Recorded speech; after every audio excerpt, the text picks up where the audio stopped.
మీ ఉప ఎన్నిక జూబ్లీహిల్స్ ప్రచారం? చాలా బ్రహ్మాండంగా ఉంది. మా అభ్యర్థి కూడా పబ్లిక్ మనిషి. మాకు ఇక్కడ ఉండేటువంటి లీడర్స్ కూడా పబ్లిక్ తో కోఆర్డినేషన్ లో ఉండేటువంటి వ్యక్తులు. ఈ రోజు మా గవర్నమెంట్ వచ్చినాక జూబ్లీహిల్స్ నియోజకవర్గంలో దాదాపుగా 150 కోట్ల వర్కులు శాంక్షన్స్ ఇవ్వడమే కాదు, వర్కులు కూడా అయినాయి. ఈ గల్లీలలో కూడా రోడ్లు అయినాయి, ఈ గల్లీలు కూడా అన్ని శాంక్షన్ అయినాయి. 3 సార్లు గెలిచిన అభ్యర్థి కనీసం ఏం పట్టించుకోలేదు. ఆ రోజు ఆయన టీడీపీలో ఉండి అది అభివృద్ధి కోసమని బీఆర్ఎస్లో పోయినా కూడా అభివృద్ధి ఏం జరగలేదు అనేది ప్రజలందరిలో ఉన్నటువంటి భావన. అదేవిధంగా మా అభ్యర్థి కూడా మరి గత 2 సార్లు ఓడిపోయి పబ్లిక్లో కలిసిపోయినటువంటి వ్యక్తి కాబట్టి పబ్లిక్ కూడా బాగా యాక్సెస్ ఉన్నటువంటి వ్యక్తి. ఈజీగా జనం ఇళ్లలో పోగలుగుతాడు, జనంతో కలవగలుగుతాడు కాబట్టి ఆ పాజిటివ్ మాకున్నది. కానీ సానుభూతి ఎక్కువగా పనిచేస్తుంది. ఎందుకంటే మొన్నటిదాకా ఆయనే ఉన్నారు, ఇప్పుడు ఆయన భార్యగా వచ్చారు కాబట్టి సానుభూతి ఎక్కువ పనిచేస్తుంది. మీకు చాలా బలమైన ప్రత్యర్థి ఉన్నారు అంటారు, మీరేమంటారు? లేదు, వాళ్ళు అదే సానుభూతి అనుకున్నప్పుడు ఇదే పీజేఆర్ గారి భార్య కుటుంబం నిలబడ్డప్పుడు కనీసం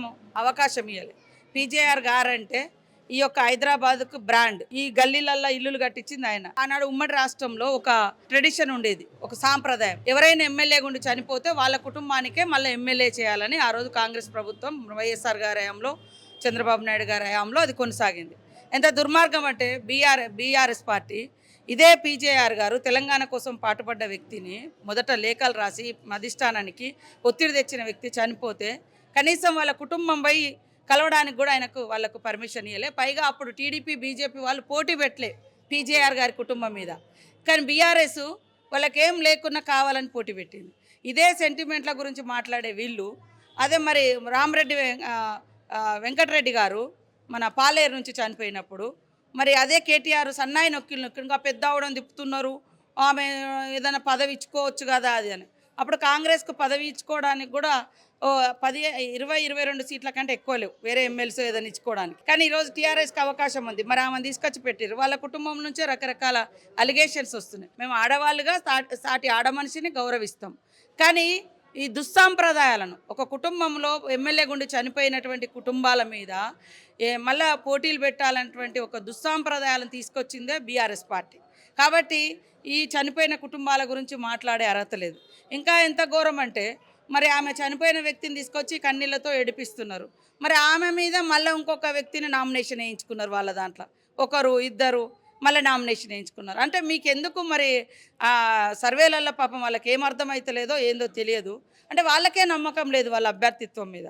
కాబట్టి సునీత గారి గురించి మాకు వేరే అబ్జెక్షన్ కాదు. ఈరోజు అభివృద్ధి జరగాలి. 3 సార్లు ఆయనకు అవకాశం ఇచ్చారు గోపీనాథ్కి నియోజకవర్గ ప్రజలు. పాపం నవీన్ యాదవ్ ఒక యువకుడు, 2 సార్లు ఓడిపోయి ఉన్నాడు. ఆయన ప్రజల మధ్య ఉంటుండు. ఇప్పటికే 150 కోట్లతోటి డెవలప్మెంట్ వర్క్స్ కూడా చేయిస్తూ ఉన్నాడు. మా గవర్నమెంట్ వచ్చిన వెంటనే మొదలుపెట్టించిండు. ఈ భవిష్యత్తులో ఈ హైదరాబాద్లో ఉండే ఏకైక ఎమ్మెల్యేగా కూడా కాంగ్రెస్ పార్టీకి ఉంటాడు. ఖచ్చితంగా జూబ్లీ హిల్స్ బ్రహ్మాండంగా సీఎం రేవంత్ రెడ్డి గారి ఆధ్వర్యంలో డెవలప్ అవుతుంది. మధురానగర్, శ్రీనగర్ కాలనీస్లో చాలా మంది వ్యతిరేకంగా ఉన్నారు కాంగ్రెస్ కన్నా. అక్కడ ఏమైనా దృష్టి సారించే అవకాశం ఉందా? మీరు ఎందుకు వ్యతిరేకంగా ఉంటారు? మేము ఏం అన్యాయం చేసినా మనం వ్యతిరేకంగా ఉంటారు. హైదరాబాద్లో టీఆర్ఎస్ వాళ్ళనే గెలిపించారు లాస్ట్ టైం కూడా, అంతకుముందు కూడా టీఆర్ఎస్ అభ్యర్థినే గెలిపించారు. మాకు ఇక్కడ అవకాశం ఇవ్వండి, మేము ఇప్పటికీ 150 కోట్లతోటి పనులు చేస్తూ ఉన్నాం. భవిష్యత్తులో కూడా వాళ్ళ సమస్యలన్నీ కూడా పరిష్కరిస్తాం.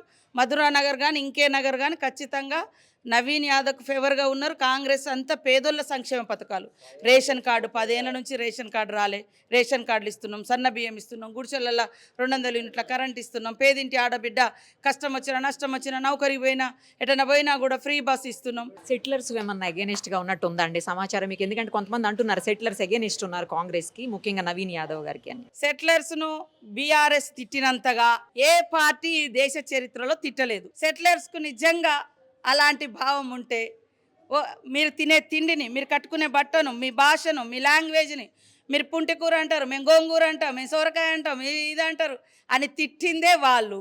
వాళ్ళ అవసరం కోసం అరికాలు ముళ్ళు గుచ్చుకుంటే తీస్తా అన్నారు.